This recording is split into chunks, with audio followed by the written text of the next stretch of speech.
Bom, então, caminhando aí para o final do capítulo 4 do livro, onde a gente trata em detalhes do projeto do processador, vou começar falando hoje de exceções e interrupções e depois a gente vai falar um pouquinho sobre algumas coisas de arquiteturas mais avançadas envolvendo paralelismo, né?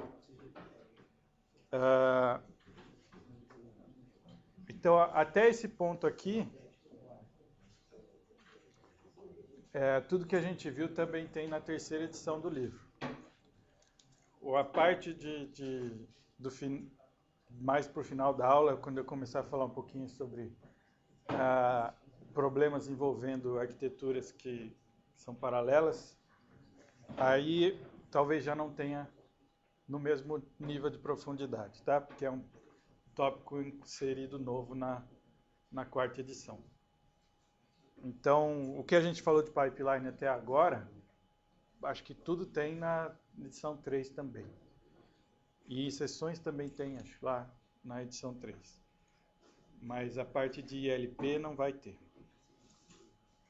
Bom, então o que são exceções e interrupções? Estão naquela classe de coisas que atrapalham a execução no pipeline, certo? Assim como a gente analisou as dependências lá, os hazards, e viu tudo aquelas combinações de coisas que podiam acontecer e atrapalhar, deixar o pipeline cheio, e como é que a gente colocava coisas no hardware ou contava com o software para evitá-los, né? Exceções, de certa maneira, são coisas inesperadas, né? Como assim inesperadas?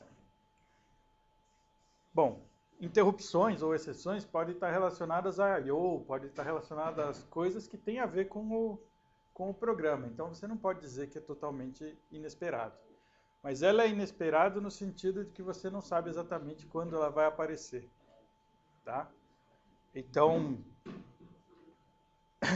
elas requerem uma mudança no fluxo de execução, como um branch, certo? Mas você não tem o ponto exato onde ela vai acontecer marcado no teu programa.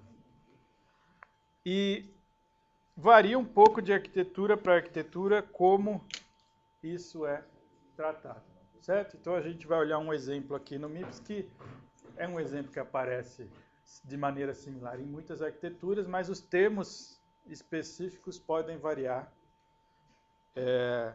Você pode olhar algum livro ou algum manual de processador que chama tudo de interrupção ou tudo de exceção, por exemplo.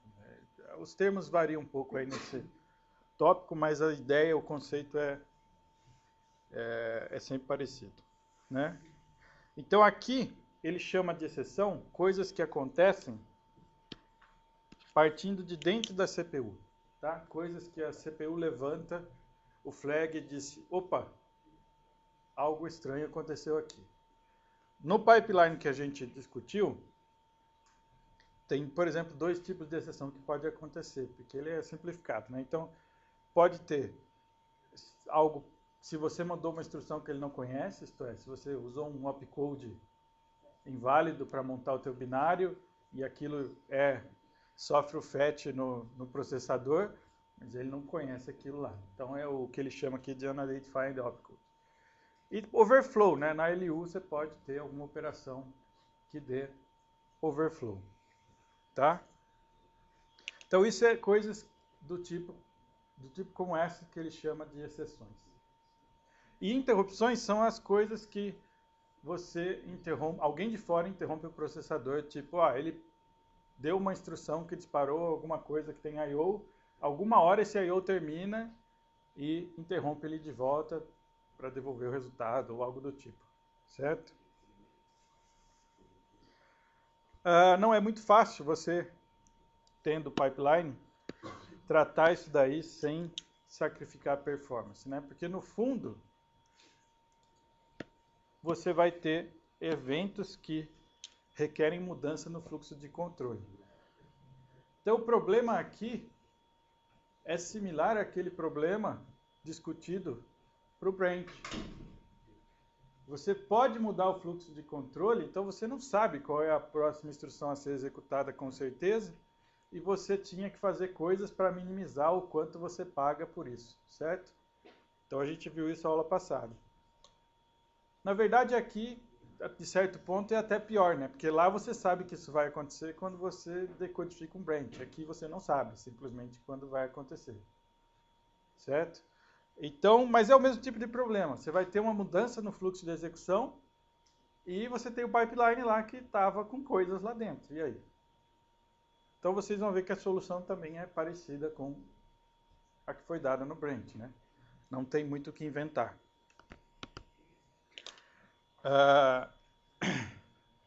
No MIPS especificamente, o que você tem? Você tem dois registradores que aparecem no pipeline para auxiliar isso, tá? Que é esse cara aqui e esse cara aqui, o EPC e o COS Register. Então, como é que ele trata isso? O EPC é o Exception PC. É um registrador que ele guarda o endereço da instrução que levantou a exceção. Isto é, no fundo, como é que você lida com exceções? Você vai parar de executar tua aplicação e vai chamar alguém para tratar aquela exceção, né? Você vai chamar outro pedaço de software que vai tratar aquela exceção. Você precisa dar o mínimo de informação para esse pedaço de software conseguir entender o que aconteceu e talvez se recuperar. Então, o que ele vai tentar fornecer para o tratador de interrupção? Ele vai fornecer qual foi a instrução que deu o problema, que levantou a exceção, através desse EPC vai estar disponível, e a causa, isto é, vai tentar identificar qual tipo de exceção ocorreu naquele ponto. Então vai ter um registrador com flags, para que ele consiga ler as flags e entender qual foi a exceção gerada. Por exemplo, overflow ou coisa do tipo. Certo? E aí você pode construir uma rotina que testa as coisas e identifica qual é a exceção e determina o que tem que ser feito. O SO pode simplesmente matar o programa, por exemplo.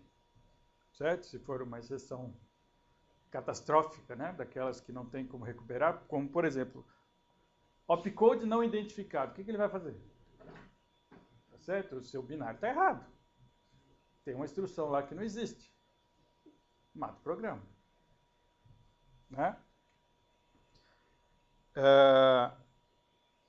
Bom, no nosso caso seria muito simples, você precisaria de um bit só, porque você só tem dois tipos de exceção que esse pipeline você trataria, que seria esse opcode não identificado e o overflow, né? Por isso que ele fala que aqui você pode assumir que seja só um bit, mas na prática vai ser vários tipos, você vai ter que ter um flag mais apurado.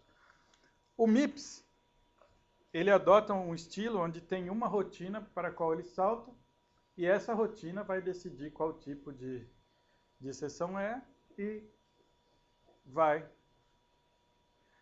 tratar baseado no que tem no conteúdo do registrador de causa e no EPC. Tá? E essa rotina fica nesse endereço aqui. É um endereço fixo. Então, deu exceção, você vai preencher o EPC, você vai preencher o registrador calls aí, né?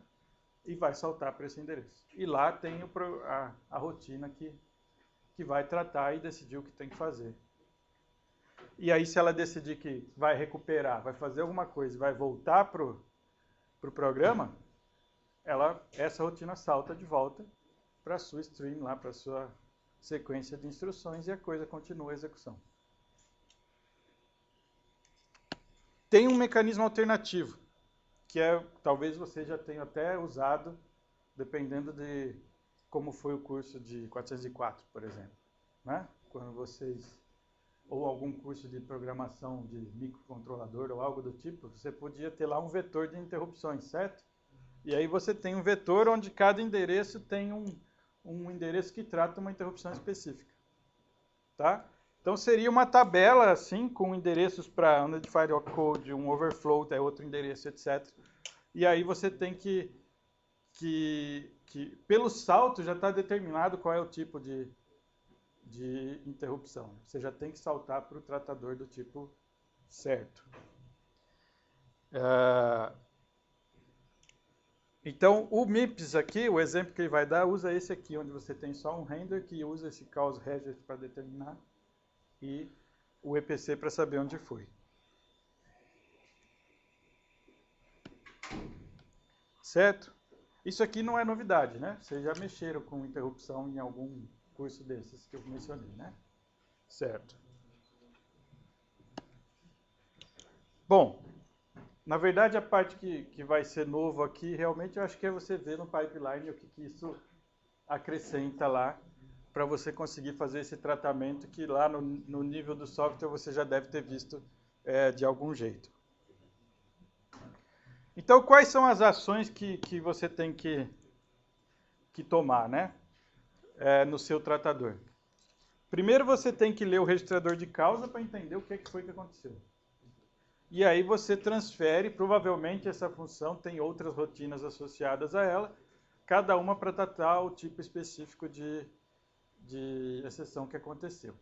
Né? Então, aí você vai transferir para o tratador relevante aí. Tem que decidir o que tem que fazer. Foi. Ele guarda um status para você olhar e falar, foi um overflow. Foi um opcode não identificado. Flags, pode ser um tipo de flags. No exemplo que ele deu aqui é só um bit, né? Porque só tem 2 tipos de exceções que ele está usando no exemplo. Mas podia ser um registrador de flags.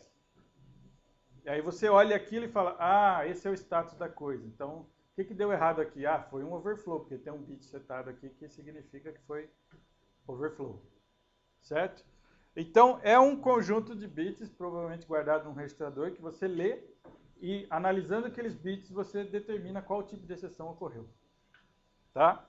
Como são os flags, varia de arquitetura para arquitetura. Mas a ideia é essa. Bom, e aí você tem que analisar e você vai determinar, por exemplo, se você consegue se recuperar daquela exceção. Né? Então, se você pode se recuperar, tome a ação corretiva e aí use aquele registrador EPC que tem lá guardado o endereço onde onde levantou a exceção e volta para aquele ponto. Se não tem como restartar a execução do programa, termina e provavelmente faz algum relatório, né, alguma mensagem de erro retratando que ocorreu uma exceção irrecuperável e fechou. Então, vocês já devem ter visto programas capotando e dando mensagens de erro, etc. Né? Então, é alguma coisa nesse estilo. Então, essas são as ações de responsabilidade da rotina que trata a exceção.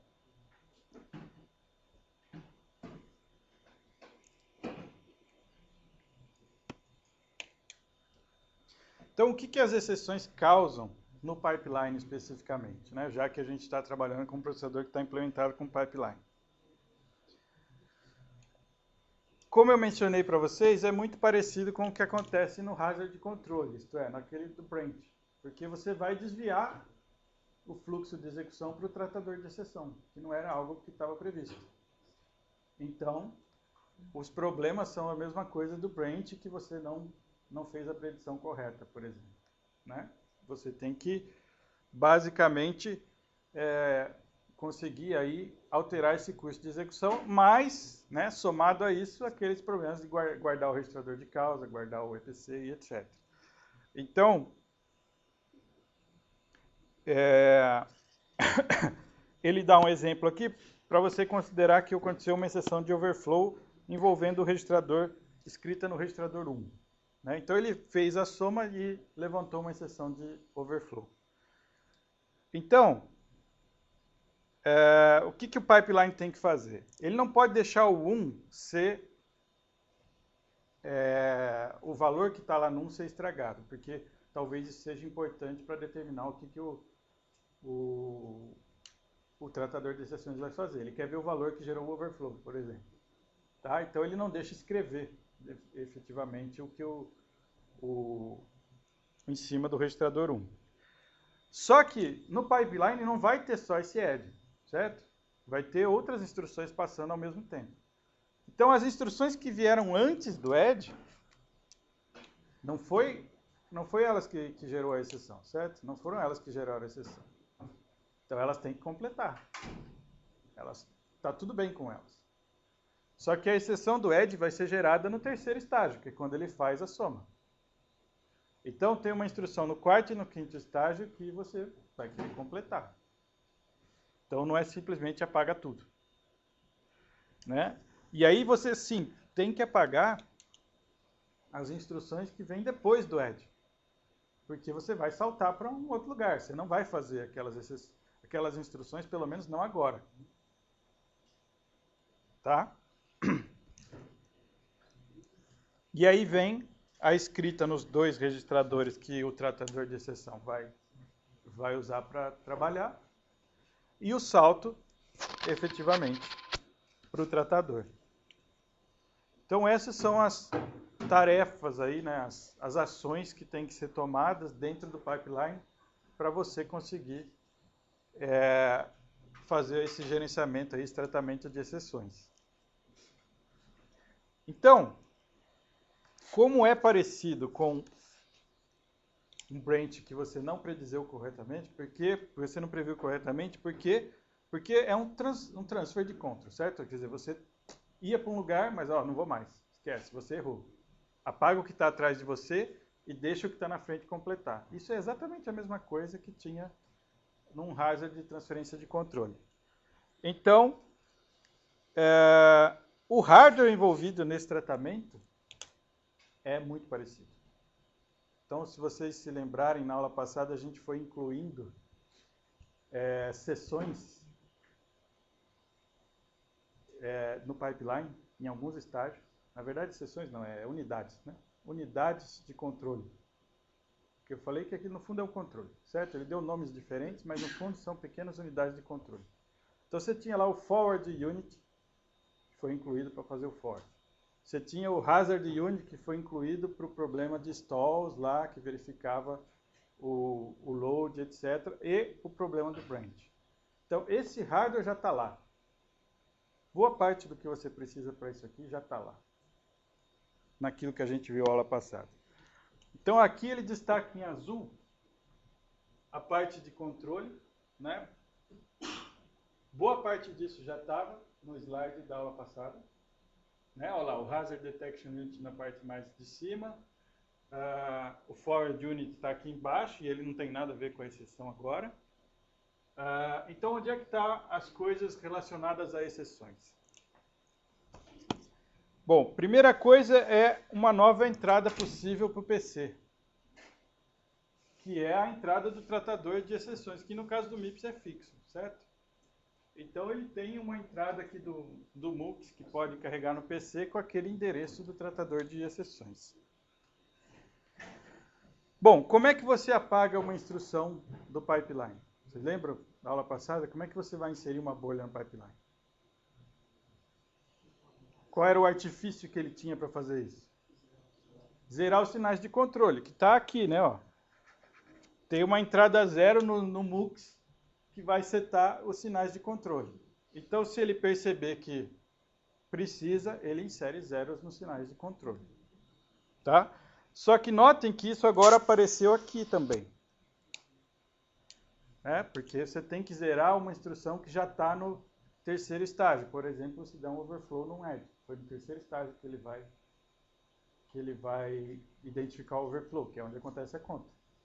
Então, você tem que ter essa capacidade de zerar esses sinais de controle. Bom, sinais de flush, isto é, essa linha aqui, ó, certo? Então, o que essa linha vai fazer? EXFlush, isto é, apague a instrução que está no terceiro estágio. Ela vai apagar todos os sinais de controle que eram relativos ao main e write back daquela instrução que está no terceiro estágio. Logo, essa instrução, por exemplo, o add, que estava ali no exemplo do slide anterior, ela não vai mais ter setado o sinal que escreve no banco, certo? Porque esse sinal seria usado mais para frente. ela não vai mais escrever nada no banco. Então, ela deixa de gerar qualquer resultado que altere o estado da máquina. É a mesma coisa que não fazer nada. Né? Então, isso é que é a ideia de inserir uma bolha de apagar a instrução. Você zera os sinais de controle. E você também apaga as que vieram para trás, né? Então, você tem o IF flush aqui também, que é para não andar, não incrementar o PC e não levar a instrução que você leu nesse ciclo para frente. E os sinais equivalentes a esses shift flush para o segundo estágio. Né? Para você não deixar a instrução que está no segundo estágio seguir para frente também. Então, a ideia é, a instrução que estiver aqui e a instrução que estiver aqui, termina. Essa daqui levantou o overflow, certo? Então, ela não termina. E como ela não termina, e a minha execução parou aqui, daqui eu vou saltar para o tratador de exceção. Então, eu vou ter que colocar esse endereço aqui no PC para começar a execução daí no próximo ciclo. E essas duas instruções que foram carregadas, que seriam as que vinham depois do add que está no terceiro ciclo e deu o overflow, não podem ser executadas. Então, elas vão ser apagadas. Com flush também. E aqui os dois registradores em questão, o COS e o EPC, estão inseridos aqui. Tá?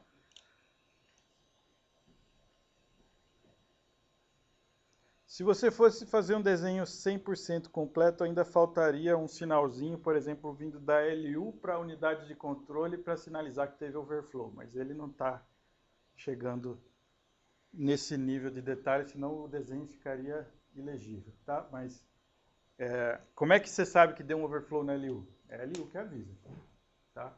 Então tem que, no fundo, tem que ter um fiozinho saindo da LU aqui e entrando em alguma das unidades de controle aqui, talvez nessa de Hazer, e disparar todo o processo de tratamento da exceção.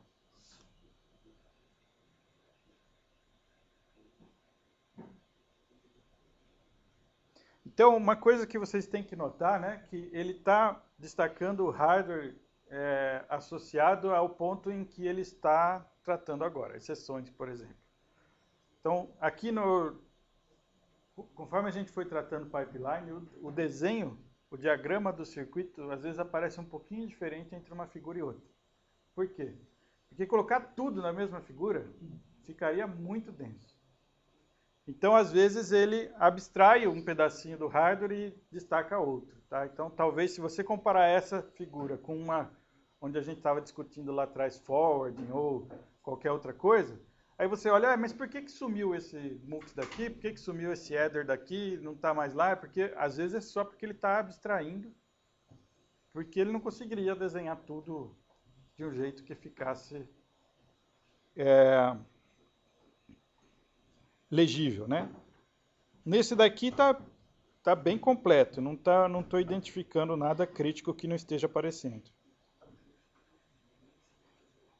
Ele só não colocou o nome dos sinais, porque aí ficaria muito difícil de ler, né? Mas as linhas estão quase todas aqui.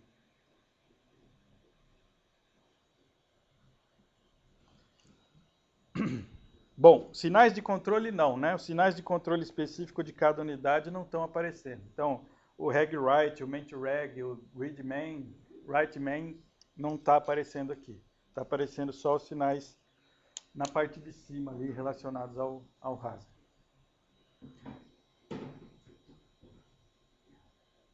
Certo? Então tomem cuidado com isso, porque às vezes você pode achar que ele tirou e na verdade ele não tirou. É só porque não está relacionado ao tema que ele está falando nesse momento.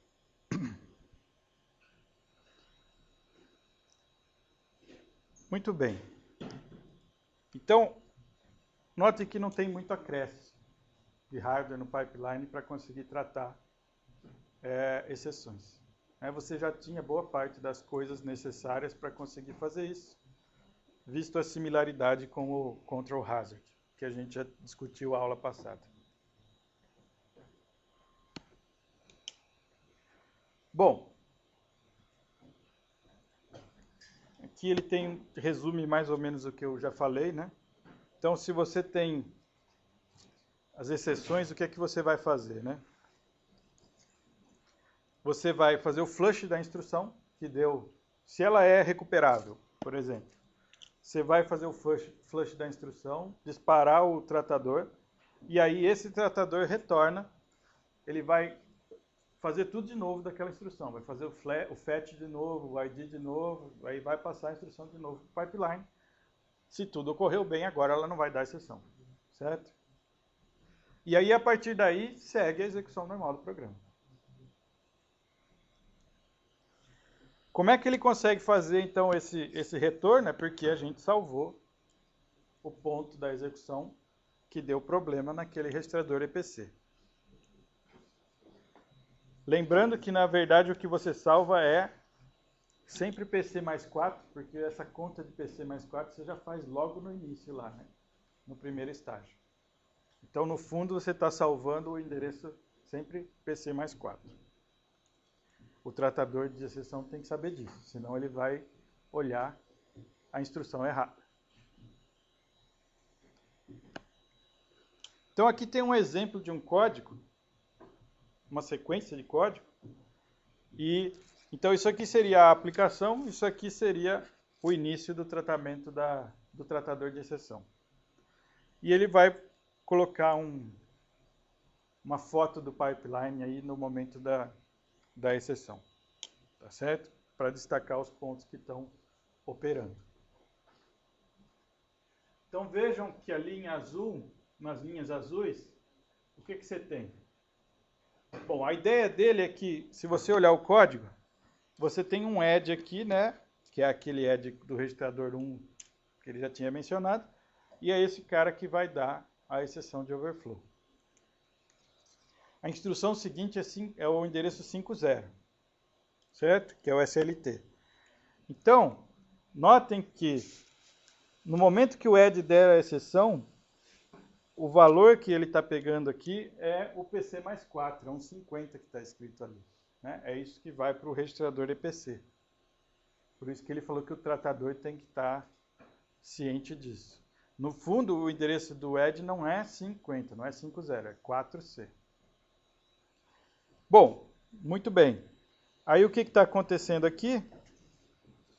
Toda essa parte de cima que está pintada em azul está fazendo aquele processo que eu falei. Está zerando os sinais de controle do edge, está zerando os dois estágios para trás do edge, né, onde você tinha um SLT e um load. Então olha aqui a sequência de código. Depois do edge vem o SLT e o load, que ele já tinha feito a carga. Note que o edge nem é uma instrução de desvio, então ele teoricamente não tinha nem dúvida de qual era a instrução que vinha depois. Era a próxima. Só que o edge levantou a exceção. Então, essas duas aqui não podem ser executadas. Essas duas aqui tem que completar. Certo? Então ele tem que finalizar essa. E nessas três aqui, ele vai fazer o que ele chama de flush lá, que é tirar do pipeline. E aí vai inserir o endereço do tratador de exceção no PC. Então, se você olhar o próximo ciclo do pipeline, você vê que o edge estava no terceiro estágio, certo? E ele foi apagado. Isso vira uma bolha no quarto estágio. Tinha instruções no segundo e no primeiro, que são as duas bolhas que ficam atrás aqui. Aqui está a última instrução que ele tem que terminar, que era a instrução que estava imediatamente à frente do edge. O end está terminando nesse ciclo. O or estava no quarto estágio. Certo? Aqui está o or, no quarto estágio. Agora o or aparece no quinto estágio. Essa ele tinha que terminar. E o que apareceu aqui atrás no primeiro estágio? Apareceu a instrução, que é a primeira instrução da rotina, que é o tratador de exceções. Então, o que isso aqui ilustra, né? O que essas duas figuras do pipeline ilustram? Esse salto, essa correção do fluxo de execução do pipeline para entrar no tratador de exceções, que aqui já aparece iniciando a execução dele. Oi.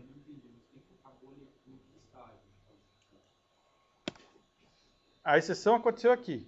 Você tem que apagar essas três que eu sinalizei com flush aqui. Essa e essa. O add deu problema. Nada que vem depois do add pode ser executado. Você tem que resolver o problema do add primeiro. Então ele apaga as duas que ele já tinha posto. E aí coloca a primeira do tratador de exceções em seguida. Então você apaga o add e as duas que vinham antes. Isso acaba inserindo 3 bolhas no ciclo seguinte. As que vinham depois terminam. As que já estavam à frente do add terminam. Essas você não pode apagar. Porque elas executaram antes da exceção. Elas têm que terminar. Então, nesse ciclo eu tenho um load, um SLT, um add, um OR e um end. Tenho 5 instruções do pipeline. O end e o OR, que estão no quarto e quinto estágios, não tem nada a ver com exceção. Eles vieram antes. Eles têm que acabar. O add que está no terceiro estágio é que está levantando a exceção. Tá? Isso é para o exemplo que ele deu. Certo? Que ele está falando aqui no exemplo, se você for lá olhar, esse cara vai dar overflow. Certo? Então é o add que vai dar o overflow. Então, quando o add estiver no terceiro estágio, ele vai dar o overflow. Aí ele identifica que deu o problema, e aí ele já sabe, tá bom, tenho que saltar para o tratador de exceções. Mas o que envolve saltar para o tratador de exceções? Envolve apagar os 2 estágios anteriores, porque essas duas aqui não devem ser executadas, elas vêm depois do add. Então, primeiro você tem que resolver o problema do add para decidir se vai executá-las ou não. Então, aqui ele apaga essas duas, e no próximo ciclo entra o endereço que está aqui, que é aquele que fica guardado para ser o tratador de exceções. E o que tem nesse endereço? Tem esse store, que eu destaquei em amarelo aqui. Então, no ciclo seguinte, você vê esse store aparecendo no primeiro estágio ali. Certo? E as 3 bolhas, que é o add, o SLT e o load, que foram apagados. E o OR terminando no quinto estágio lá na frente. Então, moral da história, para tratar a exceção, ele vai inserir 3 bolhas no pipeline. Certo? Bom, e aí vai executar mais um monte de coisa, né? Porque vai executar todo o tratador de exceções até conseguir voltar, se é que vai conseguir voltar para continuar a aplicação. Pode ser uma exceção que não permita.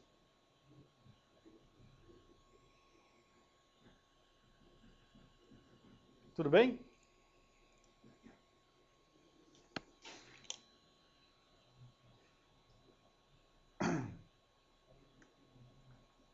Bom, essa é a ideia geral. Tem várias coisas que podem acontecer aí no meio do caminho, tá certo? Então, uma das coisas que pode acontecer é ter múltiplas exceções.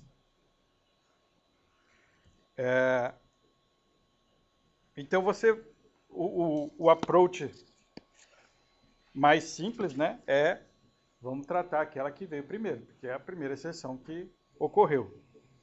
Então, você vai apagar todas as subsequentes, como eu já falei, e você vai dizer que a exceção foi nessa que veio primeiro. Note que a gente está assumindo que o pipeline consegue identificar precisamente qual foi a instrução que levantou a exceção. Né? Isso é mais ou menos como acontece mesmo, mas não é fácil de garantir em todas as arquiteturas. No nosso pipeline é fácil. Mas se você pensar num pipeline complexo, onde você vai ter, por exemplo, um monte de instruções disparadas por ciclo, você disparou 4 instruções no mesmo ciclo. Deu uma exceção. Quem deu a exceção? certo? Então, você pode ter execuções fora de ordem. Lembra que eu já mencionei para vocês, e a gente vai falar um pouquinho mais disso até o final do capítulo 4, que os processadores, hoje em dia, eles pegam as instruções e reordenam para que aquelas dependências não atrasem o pipeline, e depois fazem de algum jeito com que o resultado saia na ordem certa e o programa execute corretamente. Tá, mas se ele fizer isso, quem deu a exceção? Né? Você fazer esse tracking, né? Esse acompanhamento fino da exceção dentro do pipeline não se torna bem mais complicado do que o que a gente está mencionando aqui, certo? Então, você manter esse tratamento de exceção preciso não é muito fácil se você tiver esse tipo de coisa.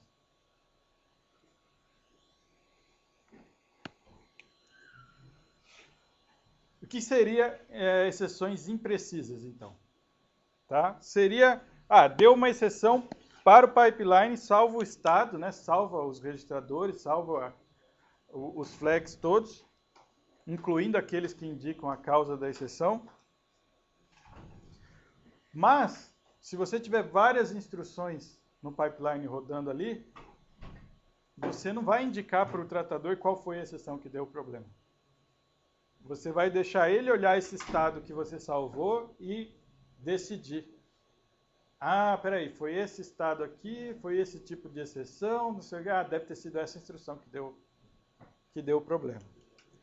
Tá?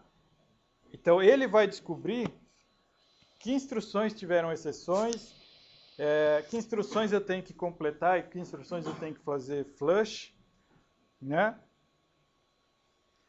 E quando eu falo ele vai ter que decidir, o tratador de exceção é uma rotina de software, certo? Então, você está levando o problema do hardware para o software. Então, não tem nada de graça, né? Você com certeza vai simplificar o lado do projetista do processador, do controle, etc. Porém, o cara que faz o tratador de exceções, o cara que faz o SO ali, talvez não fique tão contente, porque ele vai ter que fazer um negócio bem mais complicado aí de inferência do que está errado. Certo? E pode ser tão complicado ao ponto de ser impraticável de se fazer sem que o hardware dê indicadores precisos. Né? Então, se você, de novo, for para aqueles processadores bem complicados, com multiple issue, out of order execution, e você não der as informações para o cara não tem como saber o que aconteceu exatamente.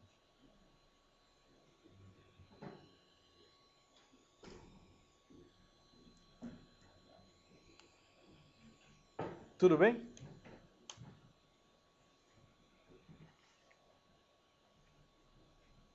Então, o que são exceções? São eventos inesperados que eu tenho que tomar alguma atitude. Certo? Como é que eu tomo essa atitude no nosso exemplo de pipeline no MIPS? Eu faço o que esses dois slides exemplificam. Eu olho a instrução que deu o problema, apago ela e as que estão atrás, deixo as que estão na frente completar e salto para o tratador de exceções, que nesse caso é fixo. É um endereço lá que tem uma rotina que vai descobrir o que tem que fazer, olhando o registrador de causa e o registrador de EPC, né, que é o PC que deu a exceção. Certo?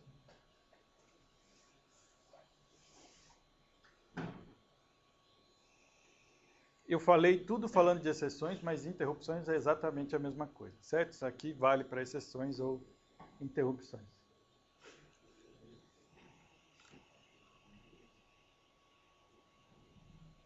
Tudo bem? Vou mudar de assunto, por isso que parei e estou perguntando tudo bem. Todo mundo entendeu? Sem exceções? Ótima essa. Tá bom, então vamos chegar ao grande finale, certo? Já que eu falei que quando você coloca paralelismo tudo fica muito mais difícil, então vamos olhar como é que fica, né? Para não ficar só na curiosidade. Então a ideia aqui é mostrar falar um pouquinho sobre coisas que você pode ter para explorar o que ele está chamando de ILP. Então, a primeira coisa é entender o que é ILP, certo? O que ele está buscando aqui. O que ele tem é uma sequência de instruções para executar. Sequência de instruções assembly para executar, que no fundo é o teu programa que foi compilado, certo? Você não programou de forma paralela. Não estou falando aqui de um programa que você foi lá e usou pthreads ou synchronize de Java ou qualquer coisa assim lá no alto nível para fazer um programa escrito de forma concorrente e paralela. Não é desse paralelismo que eu estou falando. Isso é lá no alto nível e é relacionado à programação paralela, programação concorrente, e não tem nada a ver com isso aqui. Por quê? Porque isso aqui é o compilador ou o hardware que vão tentar extrair sem você falar nada. Tá? Então lá você está preocupado com paralelismo em nível de tarefas, em nível de threads. Você vai definir várias threads que são executadas ao mesmo tempo, etc. Aqui não. Aqui ele está pegando uma sequência de instruções assembly e ele vai tentar tirar paralelismo disso. Ele vai tentar perceber que tem várias instruções que ele pode executar em paralelo que não fazem mal ao programa, isto é, não vão deixar o resultado inconsistente. E a pergunta é, como que ele consegue decidir isso? Certo? Como é que ele faz para conseguir executar múltiplas instruções em paralelo? Certo? Bom, no fundo o pipeline já está trabalhando com várias instruções, certo? A gente já viu, ele está tentando ganhar desempenho através do throughput de instruções. Então ele trabalha, no nosso caso, do nosso exemplo aqui, com 5 instruções ao mesmo tempo. Mas note, são 5 instruções em estágios diferentes. Ele está fazendo só um write-back, só um EX, só um main, só um ID, só um IF, por vez, no nosso pipeline, certo? Então a gente tem um pipeline, tem 5 instruções sendo executadas ali ao mesmo tempo, mas cada uma está num estágio diferente. O que eu estou falando agora é o seguinte, eu quero ter isso, e eu quero ter mais de uma em cada estágio. Eu vou ter 5 estágios onde cada um trabalha com mais de uma instrução.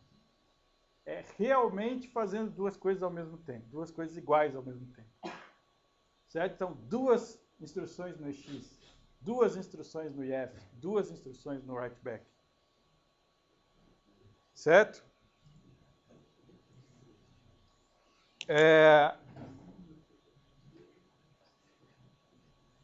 Então ele diz, tá bom, teu objetivo é aumentar esse ILP, aumentar o paralelismo que ele consegue extrair das instruções.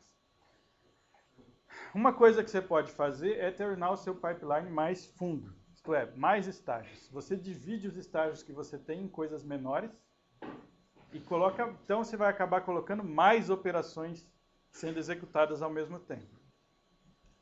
Mas vai ser desse estilo que eu falei, vai ter uma em cada fase somente. Você deixando os estágios menores, provavelmente você consegue fazer um ciclo mais curto para cada estágio e tenta então fazer a coisa funcionar mais rápido. Isso aqui pode melhorar aí a quantidade de instruções que você está trabalhando ao mesmo tempo, então aumentar o throughput, mas fica ainda mais difícil, quanto mais fundo, quanto mais estágio, fica mais difícil manter ele cheio. A gente já viu que esse aqui já tivemos que considerar N formas de dependências e fazer forwarding e tudo mais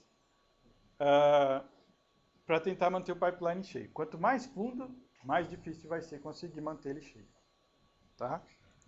E daí vem o multiple issue, que é esse modelo que eu te falei. Você não quer ter só uma instrução por fase. Você quer realmente ter mais de uma instrução em cada estágio.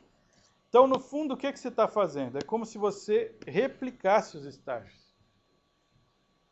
Tá? Você vai ter, como se você tivesse múltiplos pipelines. Eu tenho o hardware dobrado. Tá? É o único jeito de você conseguir colocar mais coisa para ser feita ao mesmo tempo. Você precisa de mais hardware. A LU não vai fazer 2 contas ao mesmo tempo. Não tem como. Se eu preciso fazer duas contas ao mesmo tempo, eu tenho que ter duas LU. Tá? Então é por aí que sai a coisa. No fundo, esses processadores têm as unidades funcionais replicadas, para eles conseguirem fazer mais de uma coisa ao mesmo tempo. Então você não vai fazer múltiplas instruções no mesmo estágio com esse hardware que a gente discutiu, não tem como. Bom, se você tiver esse hardware replicado de maneira suficiente, aí você consegue começar múltiplas instruções por ciclo de clock. Então notem a diferença. O pipeline, do jeito que a gente viu até agora, ele começa uma instrução a cada ciclo de clock. Só tem uma instrução no IF. Certo? Ele trabalha com várias instruções ao mesmo tempo, porque tem uma em cada estágio, mas só tem uma no IF. Então só tem uma sendo iniciada por ciclo. Aqui eu vou ter mais de uma sendo iniciada por ciclo. Bom, mas então o que vai acontecer no final das contas se eu for começar a fazer conta de quantas instruções eu faço por ciclo?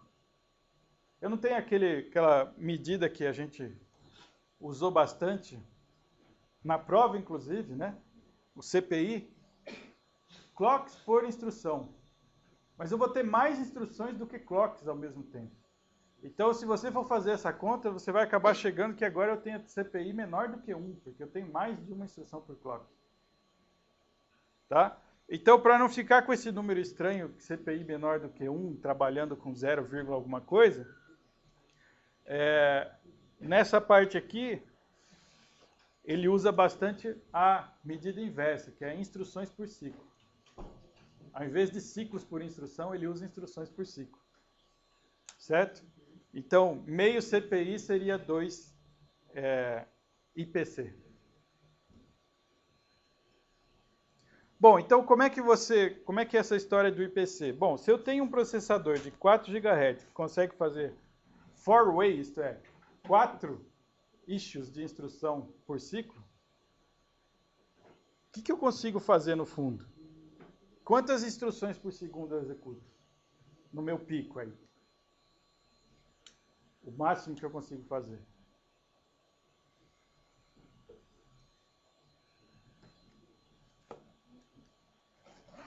O que é 4 GHz? 4 bilhões, certo? Por ciclo. 4 bilhões de ciclos por segundo. Só que cada ciclo eu faço 4 issues. Então eu acabo com esse bips aqui é bilhões de instruções por segundo. Certo? Então eu acabo fazendo 16 bilhões de instruções por segundo. Então, como eu faço 4 instruções por ciclo, o meu IPC é o 4, que é instruções por ciclo. Se eu fosse fazer CPI, seria ciclos por instruções. Num ciclo eu faço 4 instruções, a conta daria 0,25. Certo? Então, por isso, para não ficar trabalhando com 0 ponto coisas, ele inverte a medida para IPC, para te dar uma noção direta do paralelismo. Mais de uma instrução por clock. Você fala, 1000 maravilhas, né? Bom, mas dada a nossa experiência ali no início do capítulo sobre o quão difícil é manter o pipeline cheio, o que você acha que vai acontecer com esse pipeline que vai fazer muito mais coisa ao mesmo tempo? Então é lógico que esse número de pico é muito difícil de se tornar realidade, tá certo? Eu tenho inúmeros casos de dependências onde esse negócio pode afetar e, na verdade, eu não vou atingir esse máximo teórico que eu consigo para instruções por ciclo. Bom, agora tem uma diferenciação aqui importante, que basicamente é o seguinte: quem é o cara que vai olhar o código e me dizer o que eu consigo fazer em paralelo? Tá? de quem é a responsabilidade para olhar essa sequência de instruções que o meu programa do qual o meu programa é feito, e dizer isso aqui eu faço em paralelo, isso aqui eu não faço e etc. Isso, no fundo, é o que dá o nome dessas duas alternativas que ele coloca aqui nesse slide, que é Static Multiple Issue e Dynamic Multiple Issue. Então, o que é Static Multiple Issue? É quando você faz esse Multiple Issue em tempo de compilação. O termo static é associado a tempo de compilação. Tá certo? Então, eu decido, antes de executar o programa, na hora que eu estou compilando ele, quais instruções podem ou não ser executadas em paralelo. Bom, então, como vocês podem imaginar, o trabalho pesado aqui é responsabilidade do compilador. Ele vai analisar o assembly que ele está gerando, vai analisar a sequência de instruções e vai empacotar as instruções de uma maneira diferente. Ele vai criar coisas que a gente costuma chamar de palavras de instruções muito grandes. Na verdade, não é uma instrução só. É um conjunto grande de bits, sei lá, 256 bits. Certo? Só que ele não é uma instrução só. São várias das instruções de 32 bits colocadas juntas. Então, se você tem for issue, igual o exemplo que ele falou ali, 4 instruções, você tem 4 slots para preencher e formar o que seria uma instrução de fetch. Tá? Como é que você preenche esses slots? Você tem que preencher com operações que podem ser executadas em paralelo. Então eu posso colocar, um slot pode ser um add, outro slot pode ser um shift, outro slot pode ser um load, outro slot pode ser, sei lá, qualquer outra coisa. Desde que elas possam ser executadas em paralelo. Quem decide como preencher esses slots? O compilador. Então você vai pegar o seu código lá, vai ter algoritmos de scheduling, de não sei o que, para ficar analisando o código e tentar achar oportunidade de execução em paralelo. Tá bom, qual é a outra possibilidade? A outra possibilidade é o Dynamic Multiple Issue. O que é isso? Isso é feito durante a execução, certo? Por isso o dinâmico no nome.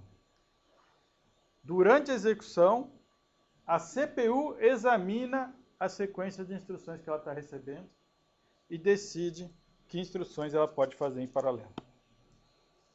Tá? Então, no de cima, o compilador agrupa em pacotes. No de baixo, a CPU decide. Certo? Então, no de baixo, a grande parte do trabalho está no hardware. No de cima, a grande parte do trabalho está no compilador.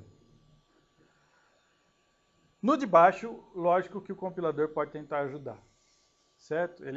O compilador pode ser preparado com detalhes de como é o hardware, etc., latência de instruções e tudo mais, e ele tentar gerar o código numa ordem que favoreça o pipeline, tá certo? Mas isso ele está ajudando na ordenação das instruções, ele não está dividindo em pacotes. Né? A determinação final de quem vai ser executado em paralelo ou não é do hardware. No de cima, ele divide em pacotes e o hardware não mexe nesses pacotes. O hardware simplesmente lê os pacotes e dispara. O que tiver escrito para ser em paralelo, vai ser em paralelo. Mas ele não vai descobrir mais nada além disso. Tá, mas e como é que no dinâmico a CPU resolve todos aqueles problemas de dependência que a gente viu que devem estar piorados agora que eu estou querendo fazer as coisas em paralelo? Então, vai ser combinando técnicas do estilo que a gente viu e um pouquinho do que eu vou falar aqui agora nos próximos slides, dando uma ideia bem por cima de como a CPU faz e resolve essas coisas. Então, esse tema aqui, a gente vai falar uma introdução agora no final que é o final do capítulo 4, né?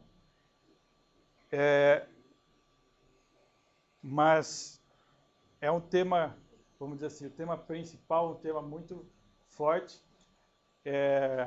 nos cursos de arquitetura que tem na pós. Então, se alguém tiver paixão por arquiteturas paralelas e estiver super interessado em avançar nisso aqui, fica aí convidado a pegar as disciplinas como eletiva lá. Agora eu não me lembro o nome exato na graduação, mas deve ser um MC 800 alguma coisa ou 900 alguma coisa, que é oferecido em conjunto com a pós. Então a pós tem dois cursos de arquitetura, arquitetura 1 e arquitetura 2. O arquitetura 1 é sobre esses temas que a gente vai falar agora até o final do capítulo 4, que é ILP basicamente, e o arquitetura 2 é mais fundo ainda em projeto de arquiteturas paralelas. Bom, como vocês podem imaginar, deve ser muito difícil deixar esse pipeline cheio, tendo certeza do que eu consigo fazer. Eu vou olhar, vai ter 1 milhão de coisas lá e eu dificilmente consigo preencher ele todo tendo certeza de que, olha, isso aqui está tudo certinho, não vai dar problema nenhum. Não vai ter dependência nenhuma. Então, o que você pode usar, né? O que esses processadores eles lançam mão para conseguir tentar deixar o pipeline mais cheio possível, né? Tentar aproveitar ao máximo o hardware que você tem. Especulação. Tá? O que é especulação? O que vocês entendem por especulação? Dinheiro. Wall Street. É o mesmo sentido, se você entende bem o que é a especulação de Wall Street, né, que é ficar jogando com as coisas que você não tem certeza, certo? Basicamente. Então, é exatamente o que é feito aqui. Tá? A gente já viu um exemplo disso no caso dos Brent. Na verdade, a gente colocou predição ali. Não precisa ter necessariamente predição.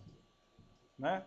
Então, especulação tenta adivinhar o que você faz com essa instrução.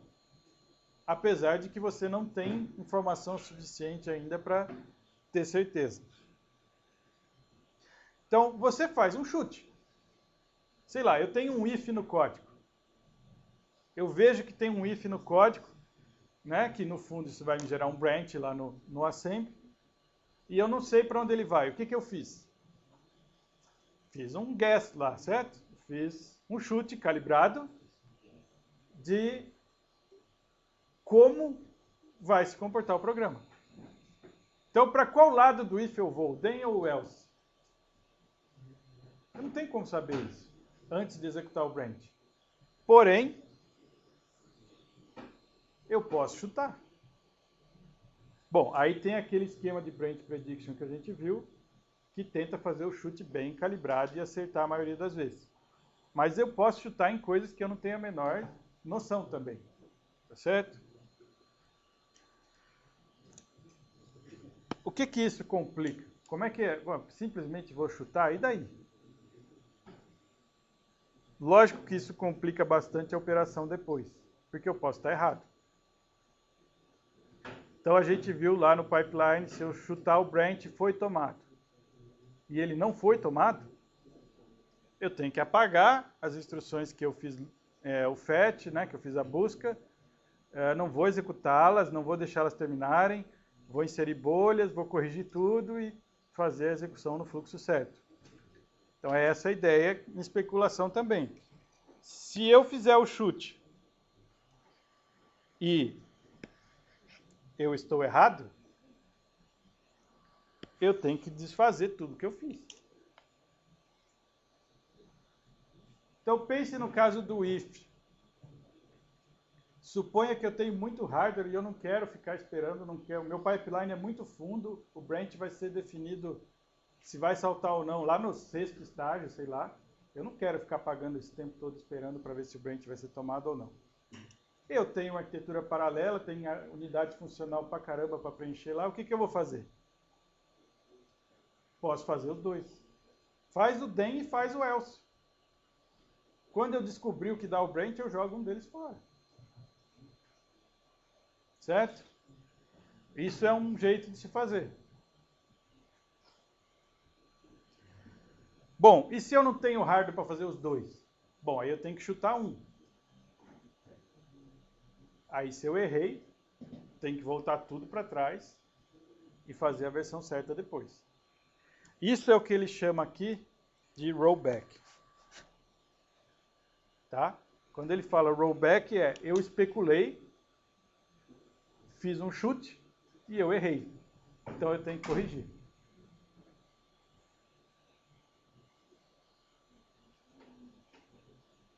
Bom, o do branch acho que vocês entendem fácil pela nossa discussão anterior daquele hazard de controle. E esse daqui? O que é especular um load?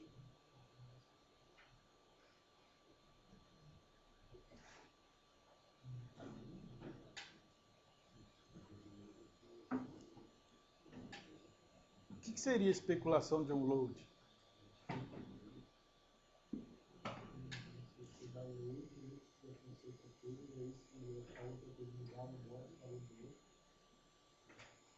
Pensa no caso do MIPS. Troca a parte da sua frase que foi outra coisa mudar a memória por algo que possa fazer isso. Exatamente. Então suponha que eu tenho meu código e eu vou ter lá. Certo? Essa é a sequência. Tá? Então eu tenho um store aqui, em cima eu tenho um load depois dele, no código. Tá? Não estou pondo operandos aqui, mas a ideia é o seguinte. Suponha que seja bom para mim, em termos de execução, de preencher lá a execução, fazer o load o mais cedo possível. Né? E aí? Principalmente se o load tiver, lembra do caso do load ter lá um registrador aqui, que depois pode ser usado aqui, que isso aqui obrigatoriamente inclui bolha no pipeline. Então, eu quero adiantar o load. Tá? Então, o problema é, se eu tenho um store na memória e eu tenho um load em seguida, como é que eu garanto que aquele store não está mudando exatamente o endereço do load?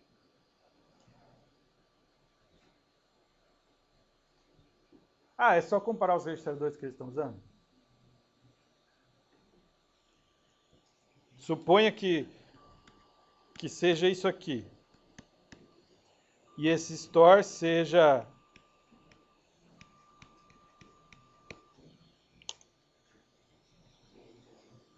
Ah, o endereço do store está sendo calculado usando o registrador 6. O endereço do load está sendo calculado usando o registrador 1. Pronto. Está garantido que são diferentes. Faz sentido isso? Você não sabe o conteúdo do registrador 2 nem o conteúdo do registrador 6. Como é que você sabe se os endereços finais vão ser diferentes? Certo? Então, você não tem como fazer essa garantia antes de chegar no store e realmente comparar com chegando no load qual seria o endereço, se eles são iguais ou não. Então, isso aqui seria especulação. Eu trazer o load antes do store, eu estou quebrando uma dependência que eu não tenho como garantir que não vai estar errado. Então, isso aqui é o termo especulação. Eu estou fazendo uma coisa que é um chute. Eu estou chutando que o endereço do load não é o mesmo endereço que o store vai escrever. Se for, eu estou enrolado, porque eu deixei o programa errado. Certo? Então é isso que ele quer dizer, speculate on load. Você tem que, de algum jeito, anotar qual foi o chute que você deu. E se você errou, fazer rollback aqui também. Isto é, ler o dado de novo. Não completa nada que use aquele load porque eu li o valor errado. Porém, aqui a aposta seria que, na grande maioria das vezes, o load não vai usar o mesmo endereço do store. E aí você consegue adiantar as coisas e evitar dependências mais para frente do load com as instruções que vêm depois dele. Seria nesse sentido a especulação, certo? Então, o problema está em eu querer levar esse load lá para cima, para deixar ele mais distante desse edge aqui, por exemplo.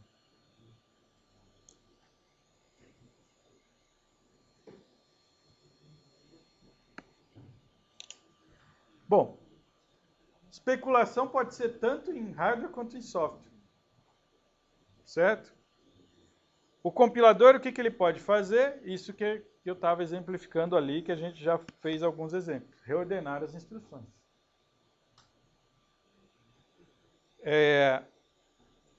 Como é que ele recupera?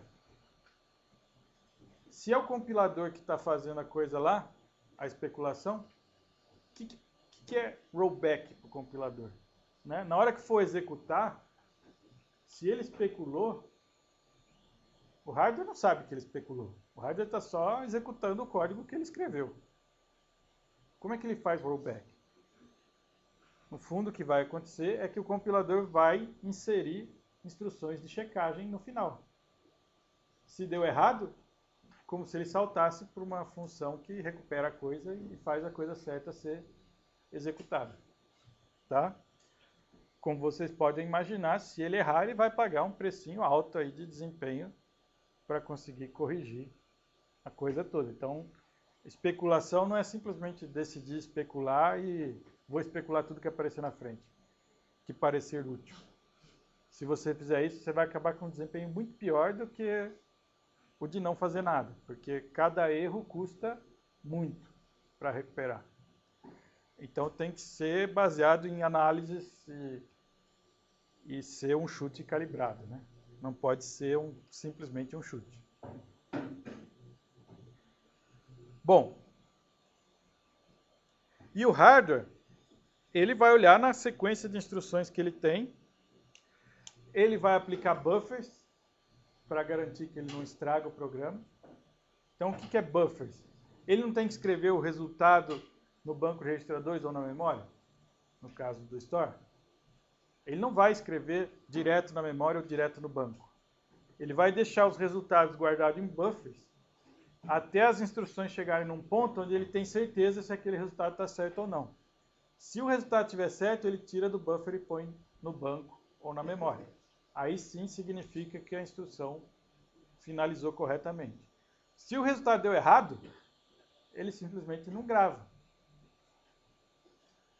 E qual é o efeito disso? O efeito disso é de você não ter feito nada, né? Você gastou um monte de ciclos e não fez nada. Seu programa não avançou. Pode ser esse o efeito. Mas você não estragou o programa. Então, você faz o flush, que ele chama, né, dos buffers, se você fez uma especulação incorreta.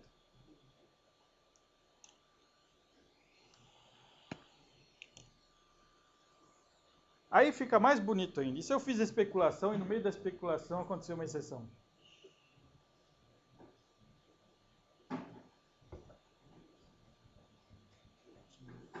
Ó, eu tinha lá o meu load e eu puxei ele para cima, fiz a especulação dele, inverti ele com um store, alguma coisa do tipo. Se eu tivesse feito o load na hora certa, ele ia estar com o endereço corretinho. Como eu fiz o load na hora errada, ele acessou o endereço que gera exceção. Porque eu especulei ele, certo? Eu tentei fazer ele adiantado do que devia. Isso é uma possibilidade. Eu posso especular operações aritméticas e gerar overflow. Tá?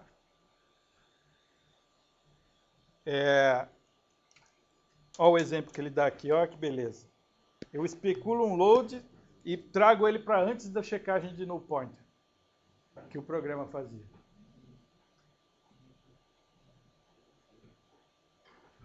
Seu programa tinha uma checagem para ver se o ponteiro não estava nulo antes de você fazer o acesso.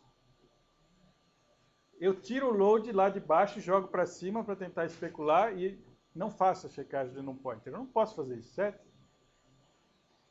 Mas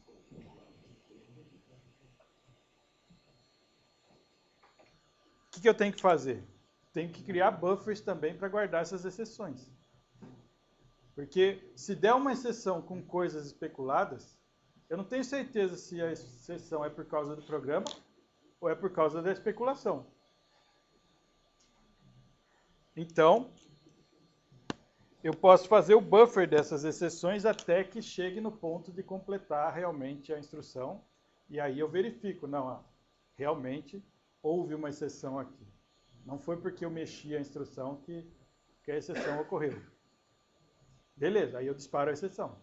Mas se a hora que chegar no ponto lá exato de onde a instrução devia ser executada, eu vejo que não, que foi por causa da execução prévia, aí eu não disparo a exceção.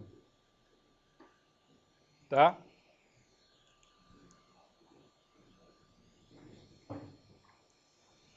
Se você vai ter uma máquina voltada para especulação estática, essa especulação feita pelo compilador, aí provavelmente você vai ter que adicionar coisas no conjunto de instruções, isto é, novas instruções, para o compilador conseguir avisar o hardware que ele deve atrasar aí o disparo das exceções.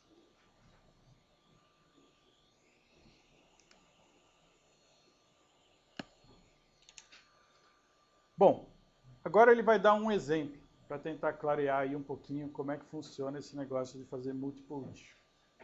Tá? Primeiro um exemplo estático. Isto é, você pensando que o compilador vai empacotar as coisas e o hardware vai pegar aquilo que o compilador disse e executar. Então, trabalho do compilador fazer esses grupos de instruções que vão ser executados no mesmo ciclo. O que o compilador vai olhar? Um monte de coisa, certo? Vai olhar essas dependências que a gente já tratou, vai olhar se o pipeline tem recurso de hardware necessário para executar as duas instruções que ele quer em paralelo, mesmo que não tenha dependência, pode ser que não tenha recurso. Tipo, estou querendo colocar duas multiplicações juntas. Elas não tem nada a ver os dados que elas usam, elas poderiam ser feitas em paralelo, não tem dependência de dados. Mas eu tenho duas unidades de multiplicação lá no meu estágio de execução? Não sei, o compilador tem que saber. E tem que olhar tudo isso. Então, se vocês já ouviram falar de arquiteturas VLW, certo? É exatamente isso que acontece lá. O VLW é Very Long Instruction Word. E um exemplo aí de processador de mercado que é desse tipo é o Itanium. Talvez vocês já tenham ouvido falar. Bom, tem vários outros processadores embarcados que também são desse tipo, mas aí a gente não tem conhecimento do nome deles no dia a dia. Processadores da Philips, da Texas e várias marcas aí são desse tipo também. Esse aqui seria um de servidor desktop que é VLW. Tá? Então aqui a ideia é, ele tem um pipeline grande, com um monte de unidades funcionais, mas ele não descobre paralelismo. É trabalho do compilador usar. Então, um compilador de VLW, de um Itanium, tem lá a estrutura da máquina de algum jeito descrita dentro dele, e ele sabe que tem várias unidades funcionais e quantos slots tem e tudo mais. E aí o cara que faz o compilador tem que fazer um monte de algoritmos de otimização, de scheduling, etc., para conseguir preencher os slots.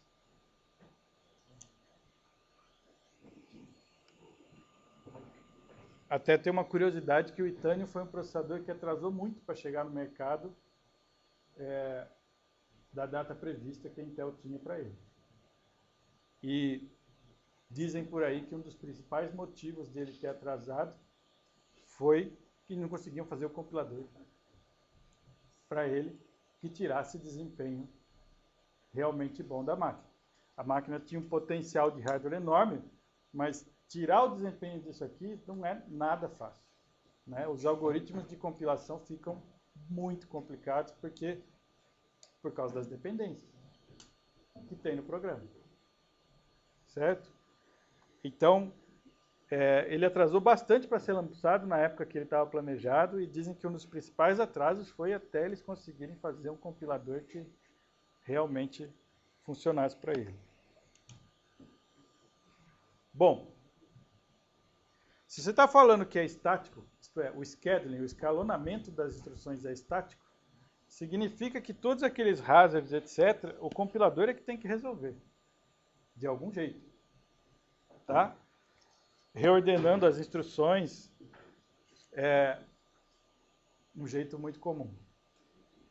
Então, dentro de um pacote, se ele colocou várias instruções no mesmo pacote, e aí varia de processador qual o tamanho do quantas instruções tem em cada pacote, pode ser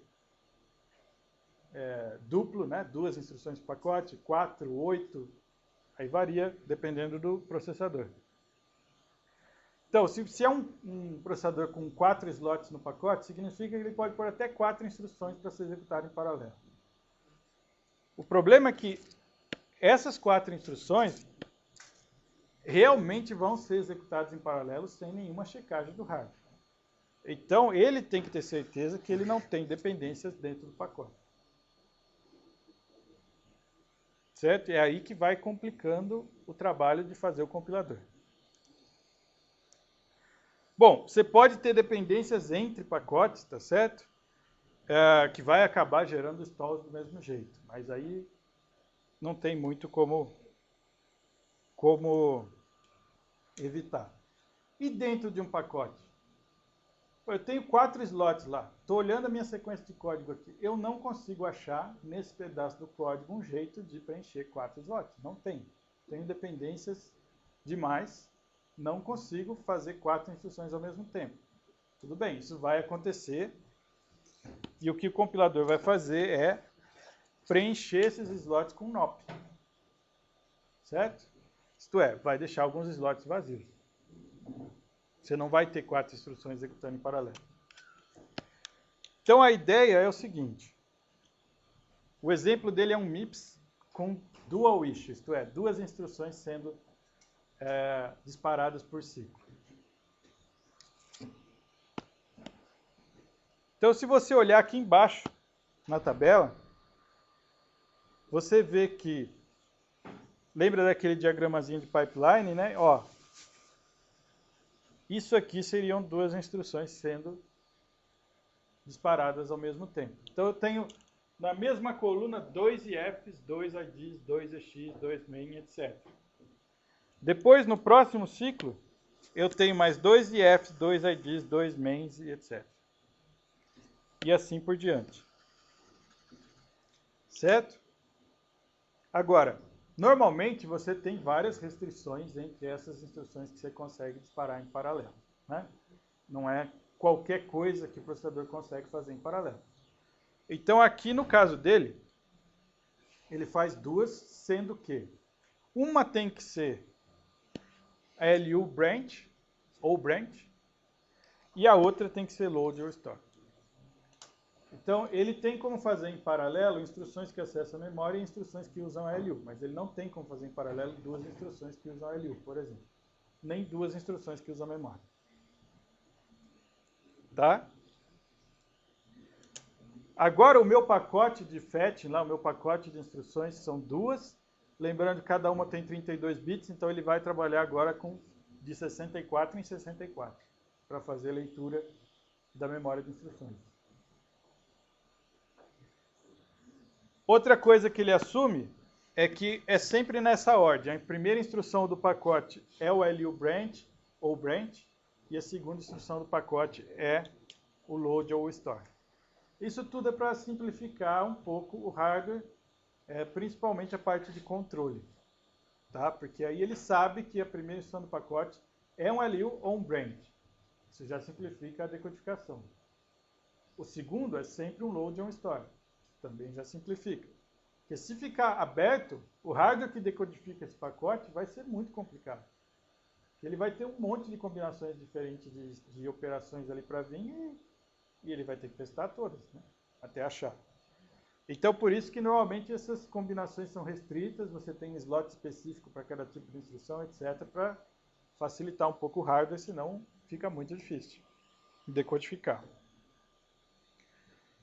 Bom, e aqui, lógico, ele vai, se ele não conseguir usar um slot, ele vai colocar 9.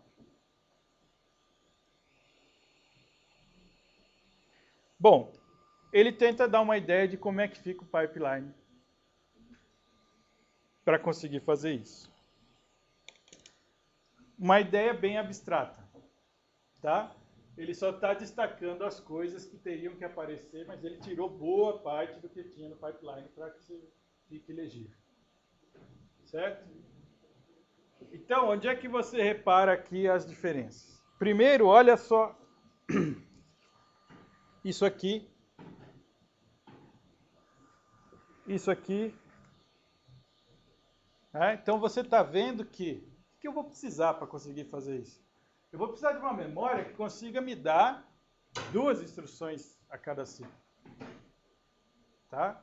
Então, ele vai ter 2 saídas aqui da memória para ler as 2 instruções ao mesmo tempo. Ele vai ter, no banco de registradores, que conseguir ler os operandos das 2 instruções ao mesmo tempo. E, além disso, no mesmo ciclo, escrever o resultado da instrução que está no write back lá. Certo? Lembrando que no write back eu posso ter 2 instruções. E uma delas pode ser um load e a outra pode ser um add. As 2 escrevem no banco. Certo? Então, todas as portas do banco têm que ser dobradas. A LU. Veja só que apareceu outra LU. Ah, por quê? Mas ele não separou a LU só para num slot e o load só na outra? Você nunca pode ter duas instruções de LU ao mesmo tempo. É verdade, mas você tem que lembrar que o load store calcula o endereço. Eles precisam fazer a conta do endereço. E agora você vai ter no terceiro estágio um add junto com um load. O add precisa fazer a conta e o load precisa calcular o endereço. Então você precisa ter 2 LUs. Certo? Bom, memória de dados. Por que na memória de dados você não está vendo aquele efeito que eu mostrei no banco de registradores?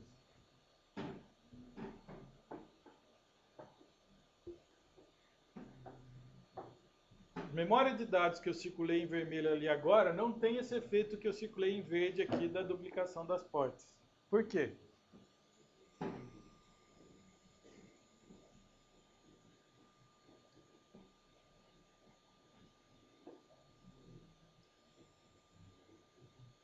Por que eu não preciso duplicar as entradas e as saídas da memória de dados?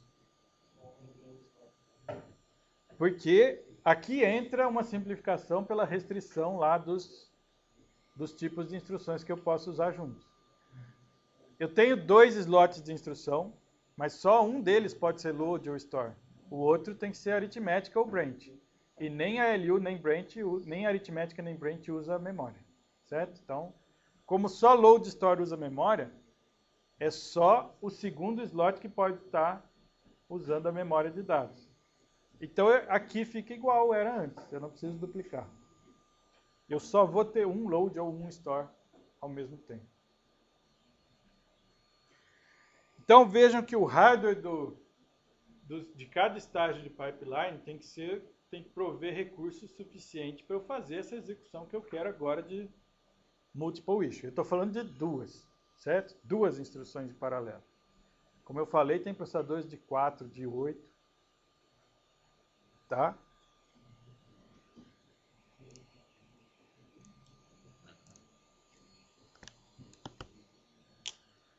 Bom, e o tal do hazard, então, né? Como é que vai ficar?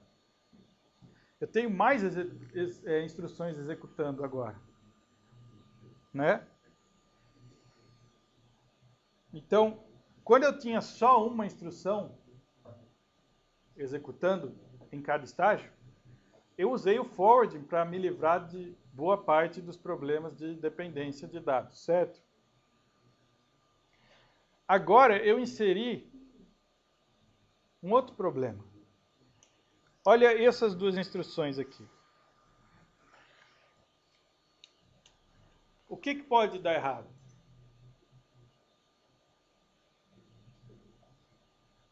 E por que que isso é um problema agora? Notem que essas são duas instruções que, teoricamente, é permitido estar no mesmo pacote, certo? É um add e um load. E aí eles estariam executando ao mesmo tempo. Mas eu tenho uma dependência entre eles. Certo? Então, isso aqui já era um problema no single issue, lá, de uma instrução por vez. Já me fazia incluir um install. Agora, eu posso ter problema dentro do pacote. Né? Então, no fundo, essas duas instruções aqui não tem como executar em paralelo. Né? Porque eu tenho aquele problema que já aparecia lá no pipeline de uma única instrução por vez. Então, no fundo, aqui é uma dependência que a minha solução é dividir isso aqui em pacotes diferentes. Essas duas eu não posso pôr no mesmo pacote. Que, no fundo, é colocar um stall. Né? Seria uma espécie de stall, porque eu queria fazer as duas ao mesmo tempo e eu vou ter que atrasar colocando em pacotes diferentes. Isso é, o meu add está produzindo T0, o load está usando, mas eu não vou poder ao mesmo tempo. Então, pode ser que, como eu divido elas em pacotes diferentes, eu não consiga preencher o add com outra instrução, e aí fica um NOP ali, acaba sendo o mesmo efeito de um install.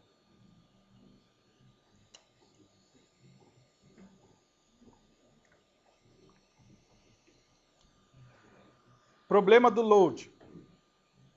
Né, que eu tinha lá aquele ciclo de install já obrigatório. Né? Agora, se eu tenho um ciclo de install obrigatório, nesse um ciclo não vai estar passando só uma instrução, né? Vão estar passando duas. Então, é um ciclo de install, mas na verdade eu estou parando duas instruções, não uma. Se eu tiver um problema da dependência do load de um pacote para outro. Bom, tudo isso faz com que você tenha que aplicar técnicas de escalonar as instruções que são mais... ele está chamando de agressivas aqui, mas a ideia é, eu tenho que fazer alguma coisa para tentar explicitar, explorar mais esse ILP. Porque se eu não fizer nada, essas dependências não vão deixar eu colocar as coisas em paralelo. E aí, uma coisa que ele mostra aqui, nesse exemplo. Ele tem um código aqui de 5 instruções, que é um laço. E ele fala assim, qual é o escalonamento que eu consigo fazer para isso nesse processador que eu acabei de descrever. Né? Então, nesse MIPS, com duas vias aí para instruções, dual issue. Bom, primeira coisa que você tem que notar aqui são as dependências. Né? Então, olhe o código e veja que eu tenho aqui o load produzindo, gravando em T0, tenho o add usando T0, certo? Eu tenho o store usando T0, tenho o store usando T0, mas o add_u produziu T0. E eu tenho o add_i escrevendo no S1 e o BNE testando o S1. Certo? Então eu tenho várias dependências nesse código.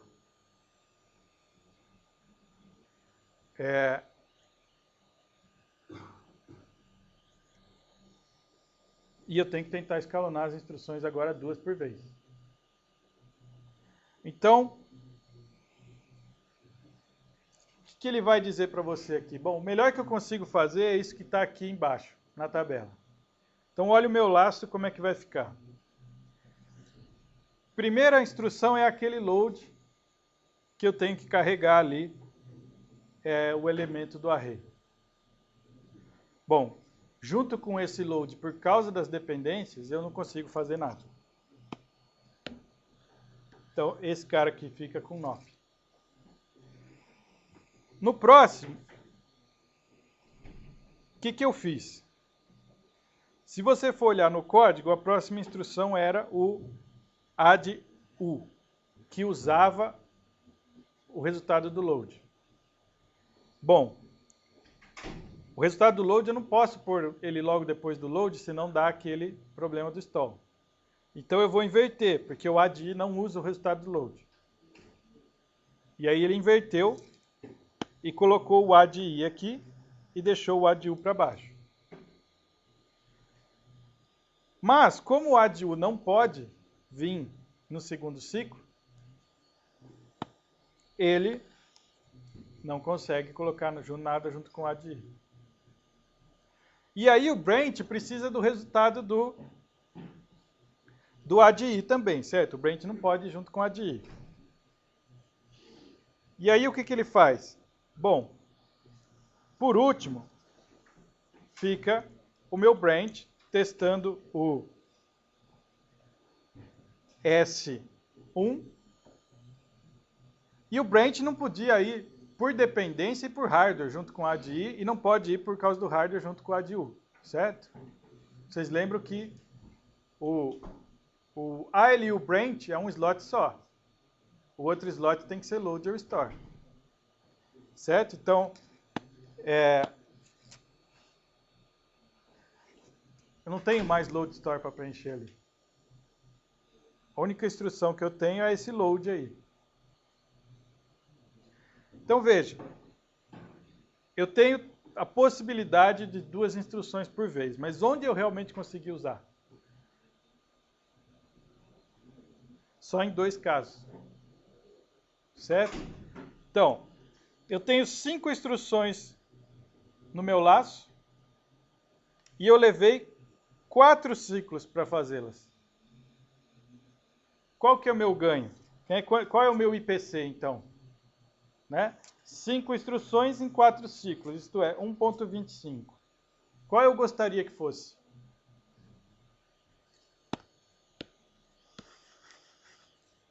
É isso que eu gostaria que fosse, certo? Que eu mantivesse o pipeline cheio, com 2 instruções por vez.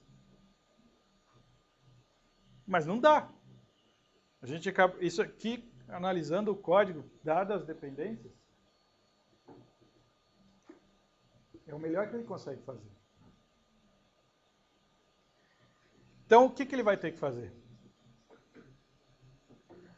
Alguém tem alguma ideia do que poderia melhorar isso?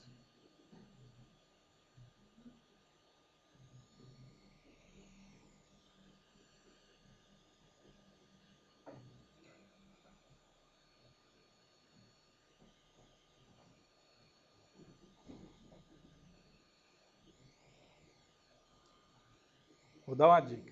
Tinha na prova.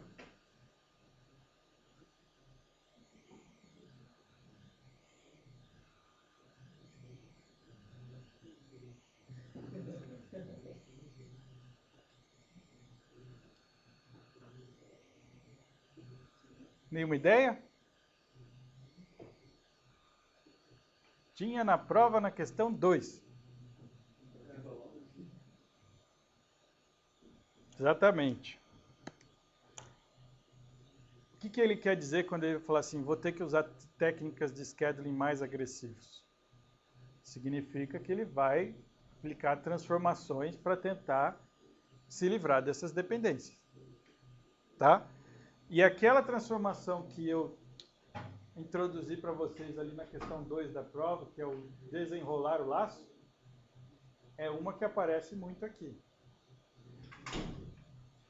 Repara que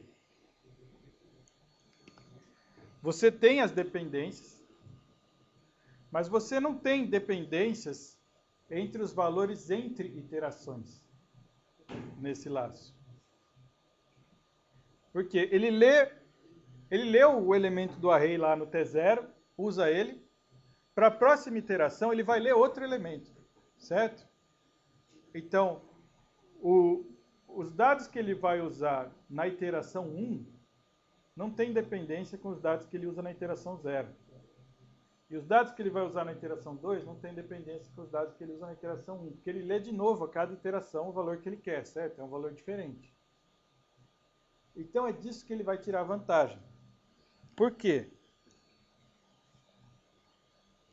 Ele vai fazer o laço desenrolado. E a gente já viu lá, né, o que era desenrolar o laço. Some com o controle, quer dizer, lá estava desenrolado totalmente. Aqui ele não vai desenrolar totalmente. Ele vai desenrolar 4 iterações. Tá? Bom, fazendo esse desenrolar do laço, ele diminui o overhead do controle do laço. Por quê? Porque ele basicamente vai fazer menos branches, menos teste e desvio, certo? E aí, como não tem essa dependência dos dados entre as iterações, ele vai conseguir fazer o que ele chama de register rename, que é o seguinte: ele vai usar mais registradores, mas ele vai conseguir fazer um código mais eficiente. Como isso? Bom, se eu pegar esse código aqui e simplesmente desenrolar, sem fazer nada, o que eu vou fazer? Eu vou fazer um load, vou fazer addu, store, addi, branch. Addu é store mesmo? É, store, addi e branch. Certo? Esse aqui usa, ele escreve no T0, esse cara aqui usava o T0, me dava a dependência, etc. Certo? Se eu simplesmente desenrolar, eu vou escrever a próxima iteração aqui embaixo. Então, não vai ter isso aqui, certo? Porque é o teste. É o teste. Certo? Esse ADI, se eu não me engano, é o que incrementa o... Isso. Ele subtrai 4, isso aqui é o controle do laço. Ele está um laço que não está de 1 em 1, está de 4 em 4. Certo? Então, isso aqui é o cara que faz menos 4 no SI. Bom, ele teria que fazer embaixo o load, o addu, o store, o addi de novo, para uma próxima iteração menos 4. Esse load faria a coisa no T0, esse cara usaria o T0 e assim por diante. Certo? Bom, isso seria se ele simplesmente desenrolasse. Como ele percebe que entre uma iteração e outra não vai ter dependência entre os valores, ele vai fazer algo melhor que isso. Ele vai fazer esse código aqui.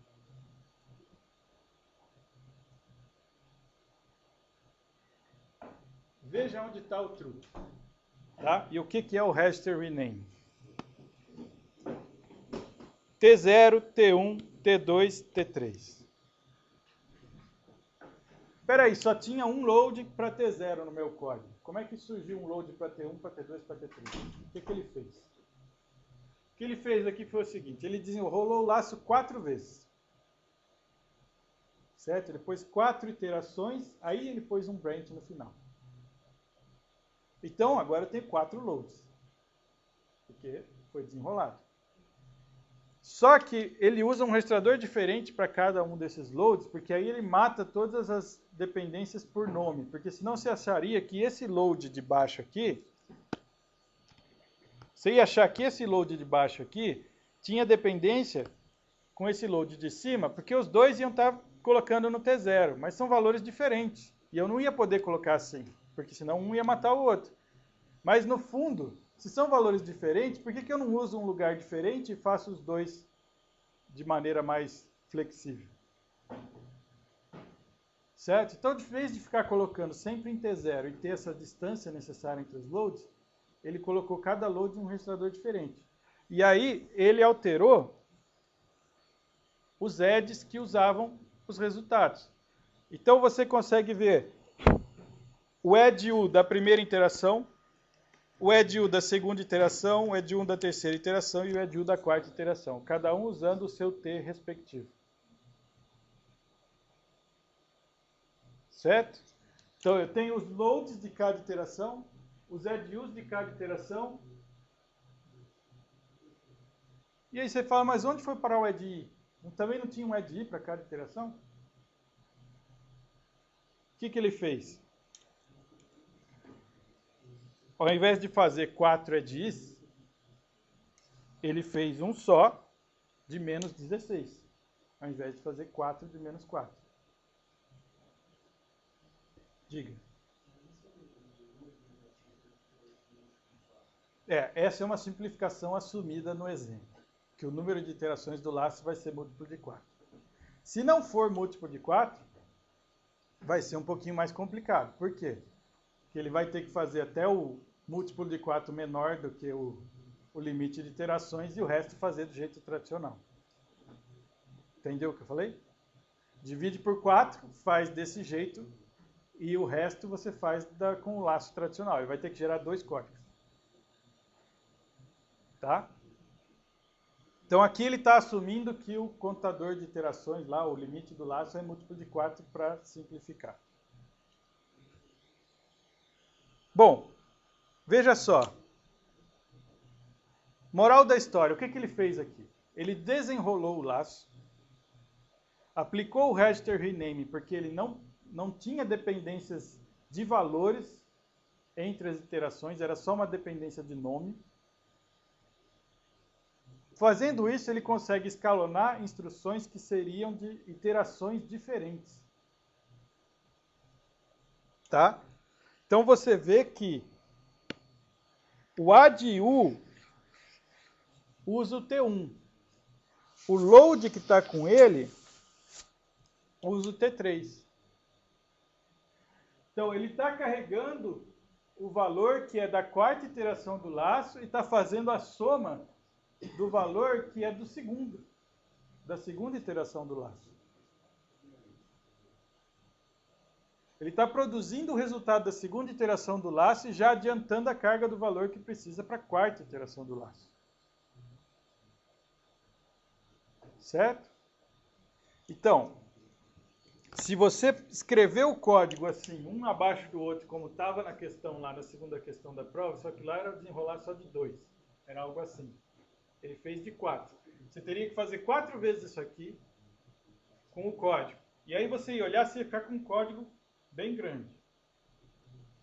Aí se você renomear os registradores do jeito que ele fez, usando um temporário diferente para cada iteração, né, para cada grupo de instruções que representa uma iteração, você começa a perceber as instruções que você consegue pôr em paralelo. Tá? E aí você chega nesse código aqui. E o que ele ganha? Bom, é só você contar. Quantas instruções ele está fazendo agora? 14. Em quantos ciclos? 8. Certo? E aí você vê que o que era 1.25 subiu para 1.75, que já é bem mais perto do 2, que é o limite dele. Ainda assim, ele não chegou em 2, mas já chegou bem mais perto. Certo? Então agora você entende, provavelmente entende melhor aquela importância do que eu coloquei na questão 2 da prova. Ali era só um exemplo para a escrita de assembly, mas na verdade aquilo acontece muito para isso aqui. Tá? Para explicitar oportunidades de otimização. No caso aqui com relação a scheduling, mas pode explicitar com relação a outras coisas também. Tá, mas nada é de graça, né? Aquele código anterior usava quantos registradores? Só o T0. Esse código usa T0, T1, T2, T3 e T4. Então, ele está atrás de desempenho, de extrair paralelismo. E ele está pagando em uso de registradores e tamanho do código. Quando você desenrola o laço, você está criando um código assembly bem maior, que vai te dar um binário maior. Então, provavelmente não é para um ambiente onde você tenha memória muito restrita, porque você vai acabar com programas bem maiores. tá? Mas o potencial da execução agora em termos de desempenho é bem maior em IPC, como vocês estão vendo. Passou de 1.25 para 1.55.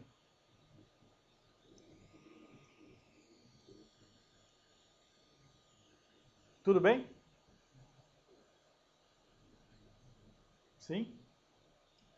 Beleza. Então, para encerrar agora, eu vou falar do dinâmico. Esse foi um exemplo de estático. O que seria no dinâmico? A mesma coisa, só que feita pelo hardware e não pelo compilador. Tá? A ideia é a mesma, extrair ILP, extrair paralelismo no nível de instrução por instrução. Isso é o que você costuma ouvir como superescalar. Tá?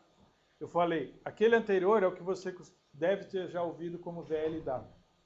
Esse aqui é o que você costuma ouvir como superescalar. Isso aqui é o que tem nos Intels e AMDs que vocês usam em notebooks e desktop, por exemplo.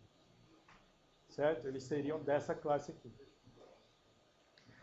Então aqui é o seguinte, eles têm lá a capacidade deles de issue. Quantas instruções eu consigo fazer? 2, 4, 8, sei lá. Depende do processador. Quem decide é a CPU. Quem decide quais ele vai disparar e quando é a CPU, não é o compilador. Então você pega o GCC, compila o teu código, abre o assembly e você vai ver um código não desse jeito aqui. Certo? Você vai ver um código com essa cara aqui ou a cara que está aqui em cima. Certo? Não do jeito que está na tabela. Por quê? Porque não é o seu GCC para Intel que vai extrair o paralelismo. É feito dentro do hardware. Bom, então esse cara, ele alivia o lado do compilador. O compilador não precisa fazer aquele scheduling sofisticado que ele precisa no VLW. Tá? Porém, o compilador pode levar em considerações características do hardware para fazer um scheduling favorável ao hardware depois. Certo? Evitando colocar muitas instruções com dependência perto, etc. Ele pode ajudar. Mas a execução correta também é garantida na CPU. Não é no software. Lembra que eu falei que o compilador for especular, no final ele tem que inserir código para ele conferir se foi certo. E se não foi certo, chama alguma coisa que refaz tudo. Isso é instruções inseridas no código. O compilador que fez. Aqui não. O hardware vai garantir.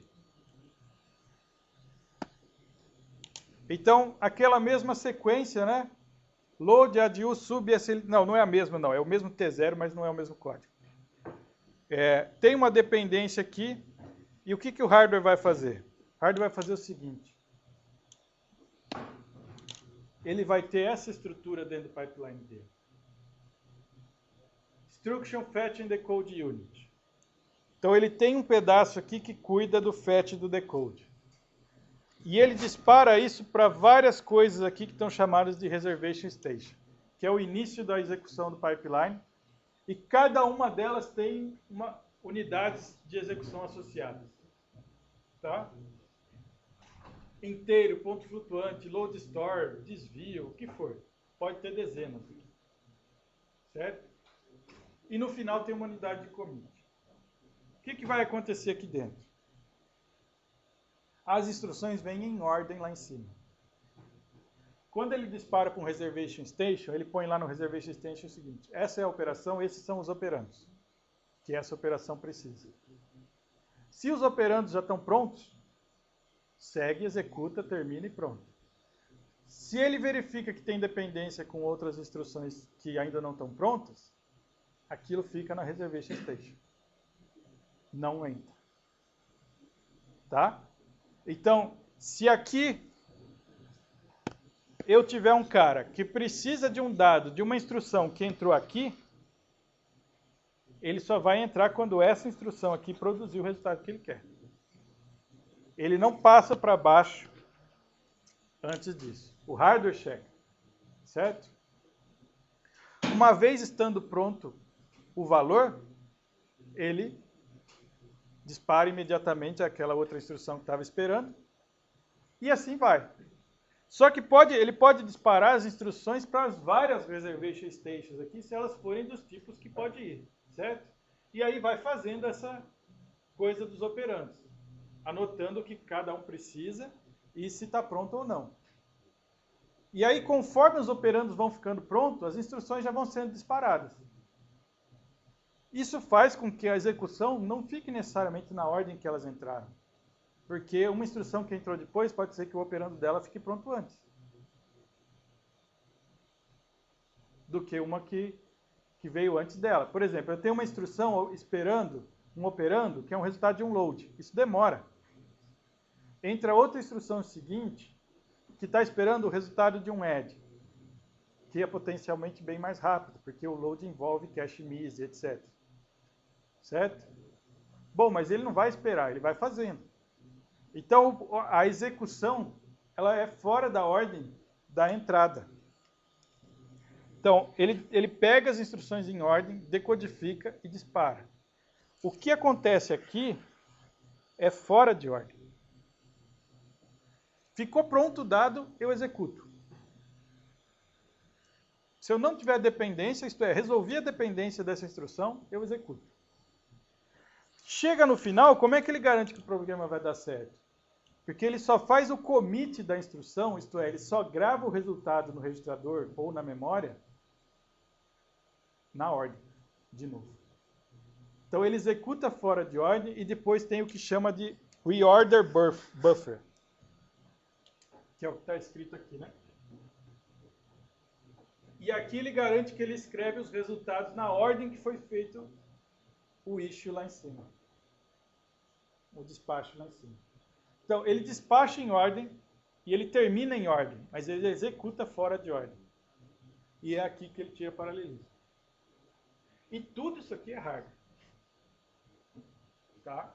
Tudo isso aqui é parte do pipeline lá do controle, que nós não vamos ver naquele detalhe, porque vocês imaginam que a figura seria divertidíssima. Né? Então, aqui a gente não vai descer no detalhe que a gente desceu no pipeline ali com o single issue. Então, essa aqui seria uma visão alto nível, né? Mais um detalhe, ó. Esse cara, enquanto ele está aqui esperando a vez dele de fazer o commit, é como se tivesse forwarding para tudo que está em cima. Se entrar a instrução lá que depende do resultado dele que está aqui, que já está pronto, que não foi commitado ainda, ele sofre, ó. Certo? Então tem forwarding de tudo aqui. Para você ir resolvendo as dependências o mais rápido possível. Vocês devem imaginar que a unidade de controle disso não é muito simples de fazer. Certo? Então, nisso aqui é que acontece aquele register rename. Ele percebe que as coisas são independentes e aqueles valores vão sendo realimentados na ordem que mais favorecer. Certo?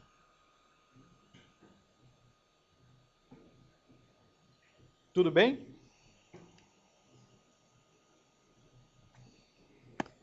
Bom, por que eu preciso tudo disso no hardware se eu podia fazer no compilador?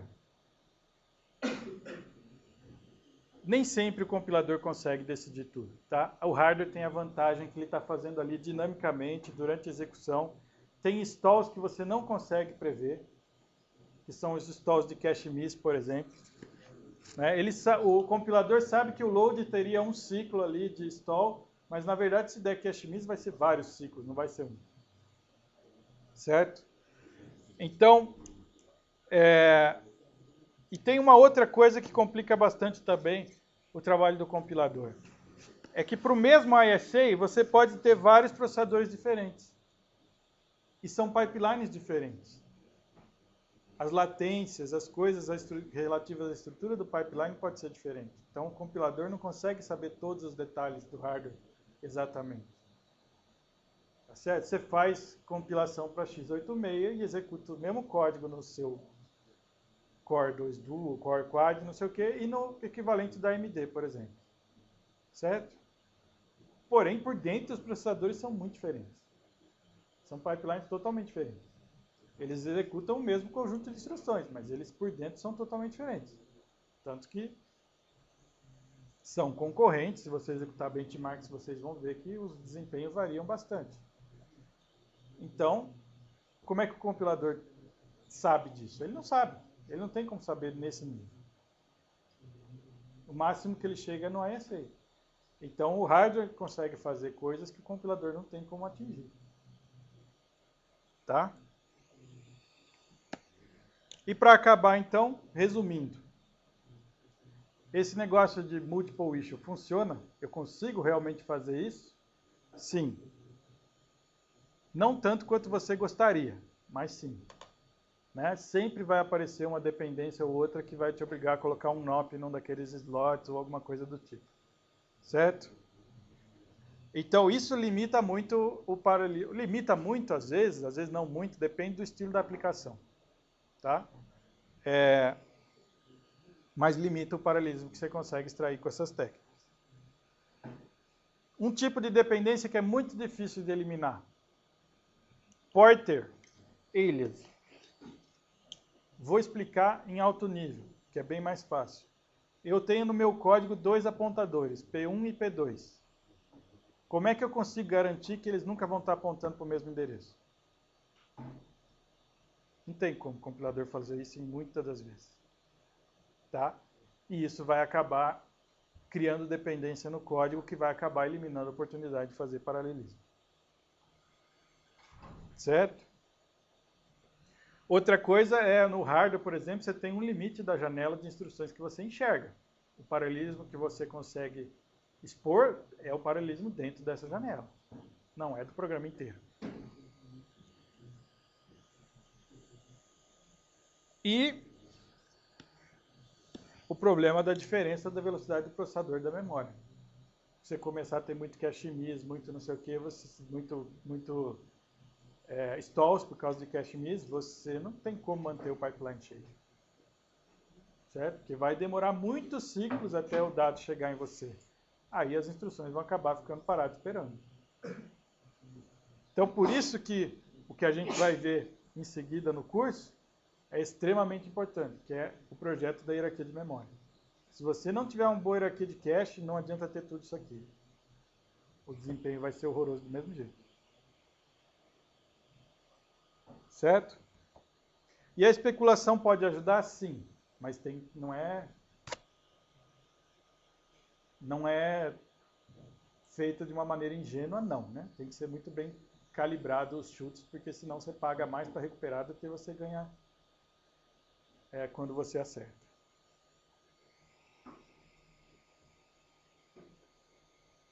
Tudo bem?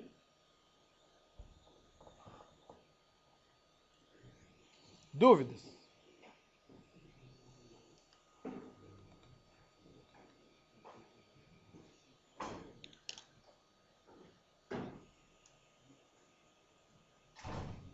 Nenhuma dúvida?